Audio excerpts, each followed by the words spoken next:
স্বাগতম লাইফস্টাইলে। আমাদের আজকের আলোচনার বিষয় কাঁচা পেঁয়াজের উপকারিতা সম্পর্কে।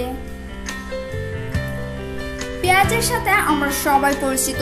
এটি সবজি হলেও আমরা রান্নার মশলা হিসেবে বেশি ব্যবহার করে থাকি। প্রায় সব রান্নাতে আমরা কম বেশি পেঁয়াজ ব্যবহার করি, কিন্তু পেঁয়াজের গুণাগুণ সম্পর্কে কতটুকুই বা জানি।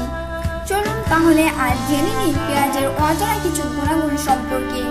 পেঁয়াজে রয়েছে ৮৬.৮% পানি, ১.২% প্রোটিন, ১১.৬% শর্করা, 0.18% ক্যালসিয়াম, 0.04% ফসফরাস। এছাড়াও পেঁয়াজে রয়েছে ভিটামিন এ, বি ও সি।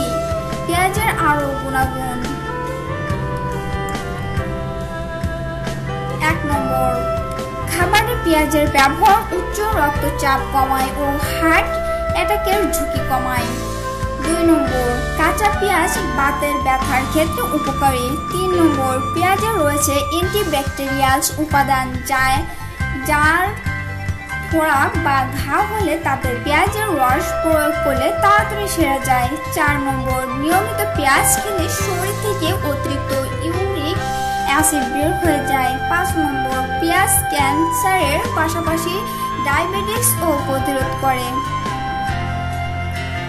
ঔষধ হিসেবে পেঁয়াজ: ১ নম্বর, কফযুক্ত কাশিতে পেঁয়াজের রসের সাথে সমপরিমাণ মধু মিশিয়ে খান, কফ বেরিয়ে আসবে। ২ নম্বর, হেঁচকি বন্ধ করতেও পেঁয়াজের রস অত্যন্ত কার্যকরী। ৩ নম্বর, পোকার দংশনে পেঁয়াজ ঘুষুন। ৪ নম্বর, নেশাগ্রস্ত ব্যক্তিকে পেঁয়াজের রস খাইয়ে দিন, নেশা কেটে যাবে। ৫ নম্বর, ঠান্ডাজনিত মাথা ব্যথায় ১ চা চামচ পেঁয়াজের রসের সাথে ২ চা চামচ পানি মিশিয়ে খান, ব্যথা দ্রুত ভালো হয়ে যাবে। ৬ নম্বর, হালকা জ্বরে নাক দিয়ে পেঁয়াজের রস টানলে জ্বর ভালো হয়ে যায়। ধৈর্য ধরে ভিডিওটি দেখার জন্য সবাইকে অনেক অনেক ধন্যবাদ। প্রতিদিনের নিত্য নতুন স্বাস্থ্য টিপস এবং লাইফস্টাইল জানতে আমাদের চ্যানেলটি সাবস্ক্রাইব করুন। আপনার অনুভূতি শেয়ার করুন আমাদের কমেন্ট বক্সে। সবাই ভালো থাকবেন। খোদা হাফেজ।